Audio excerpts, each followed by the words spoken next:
we've all gone through things where friends have lost jobs. It stinks. It does. It sucks. And we give a lot of sports analogies here, Freddie. And it's like, sometimes the only way I know how to handle things is to play through. Right. The playthrough. ESPN's Jay Williams pours his heart out to his former running mates that were recently let go by ESPN, that being Max Kellerman and former NFL wideout #1 pick and Super Bowl champ Keyshawn Johnson. Things happen. We're going to deal with it. I'm going to talk about Key. I'm going to talk about Max. Key has been my boy since the first day I met him 2.5, 3 years ago. Key came in being Keyshawn, the only way I know Keyshawn how to be. Absolutely. I fell in love with a guy who's just unapologetically him all the time. It's where Max and I still laugh about a lot of random things, and Max is my boy.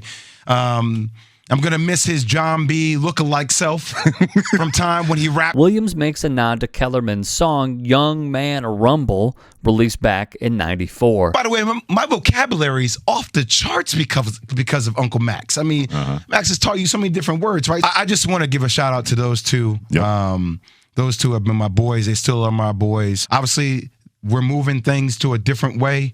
But I got nothing but love for Key. No doubt about that. Those are my boys, man. Those are my boys, and we still here playing. It's a difficult time in Bristol, one Williams is privy to. One thing that really stuck out to me is when Williams went on Patrick Beverly's podcast and he said this, and he was very honest. This is part of the problem. You can never really be your blanking self. I don't care if you're Stephen A. I don't care if you're my boy Alan Hahn or Max Kellerman. We can sit up here and do the tit for tat, play the innuendos, let me give you a tease. We can do all that.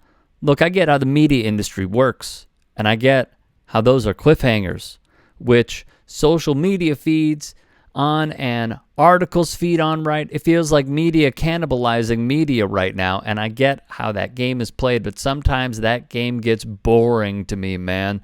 And then he pointed to how this aspect of media, what they're doing here, creating an environment, having a drink, Pat Bev sipping his tea, everybody can be themselves authentically and not feel like you have to give a take on something because not everything requires it. Awful Announcing brought up a pretty interesting theory on this, and I'll read it to you. Williams' free agency lines up perfectly with Shannon Sharpe leaving Skip Bayless's program and serving as debate partner on FS1, a position he'd seemingly fit in quite well. But again, Bayless isn't looking for a relaxed convo or Ernie Johnson type of personality.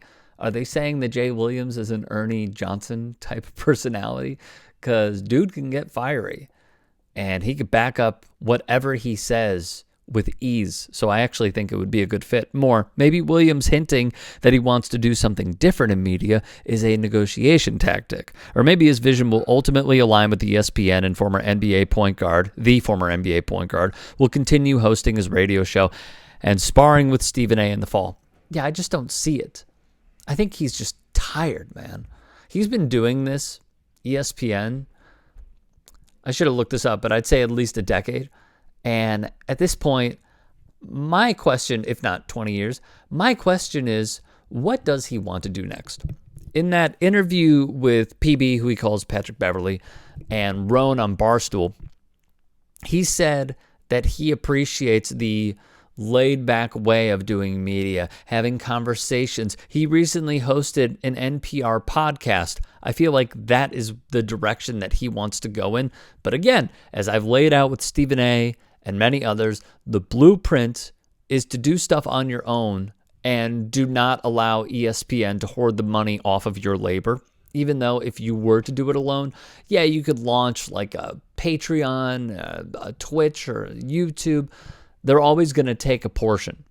But going independent seems to be the direction that media is pushing the big stars and the big personalities. Wherever Jay Williams goes, I got to be honest, I will be watching. I thought he brought a lot to those broadcasts. I might disagree with him here and there on certain topics, but very respectful, respectable voice in media, former player who really knows his stuff. I think the sky is the limit for him. And at 41, at least my opinion on this, It feels like he is indicating that his time is going to be up and it's simply run its course.